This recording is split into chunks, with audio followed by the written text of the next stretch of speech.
नमस्कार, मी अश्विनीज रेसिपीज मध्ये तुमचं स्वागत करत आहे। इथे आहेत प्लेन ओट्स आणि खजूर आणि दूध। आपण हे तिन्ही पण मिक्सरमध्ये बारीक करून घेणार आहोत। इथे आपण 1 वाटी ओट्स घेतलेले आहेत, ते थोडेसे बारीक करून घेतले आहेत आणि इथे जी खजूर आहे त्यातले सीड्स पण काढलेले आहेत। आता आपल्याला ह्या मिश्रणात खजूर आणि दूध मिक्स करायचे आणि एकदा मिक्सरमधून काढून घ्यायचे।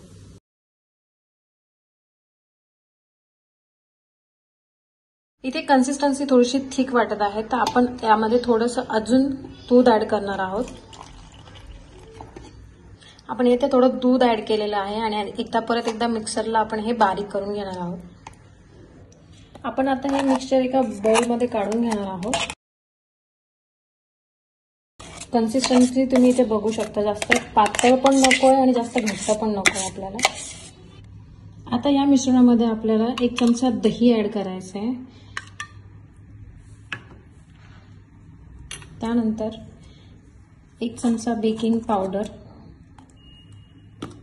अर्धा चमचा बेकिंग सोडा, 2 चमचे कोको पावडर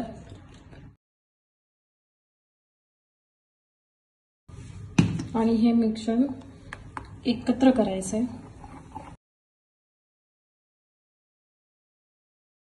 आता आपण एक भांडं घेतलंय गोल, त्याच्यामध्ये आपल्याला बटर किंवा तूप लावायचं आहे त्या भांड्याला।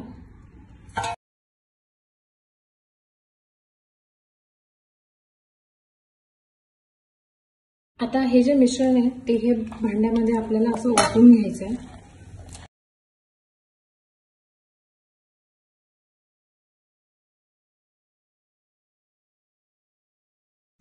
आता आपण थोडंसं हे असं आपटून घेणार आहोत, जेणेकरून जे बबल्स आहेत ते निघून जातील। आणि त्याच्यानंतर त्याच्यामध्ये मी पंपकिन सीड टाकतेय गार्निश करण्यासाठी। तुम्हाला हवे ते ड्रायफ्रुट्स टाकू शकता। माझ्याकडे पंपकिन सीड्स आहेत आणि चॉकलेट आहे, सो मी ते त्याच्यावरती स्प्रेड करणार आहे।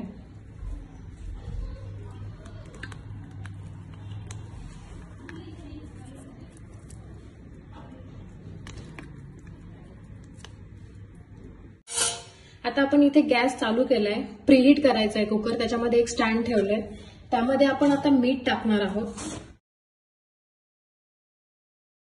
आपला कुकर आता प्रीहीट झालेला आहे। त्याच्यामध्ये हे जे मिश्रणाचा ट्रे आहे तो व्यवस्थित असा सेट करायचा आहे आणि जेव्हा आपण कुकरचं झाकण लावतो तेव्हा शिटी काढून ठेवायची आहे आणि 45 मिनिट्स पर्यंत हे बेक होऊ द्यायचं आहे मंद आचेवरती।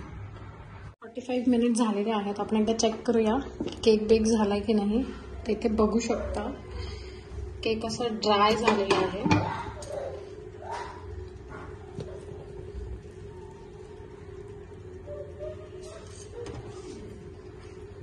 आपला केक रेडी झालेला आहे आणि आपण याच्यावरती डार्क चॉकलेट जे हेल्दी असतं ते आणि थोडेसे कॅश्यू टाकून गार्निश करणार आहोत। बघा किती सुंदर दिसतं केक।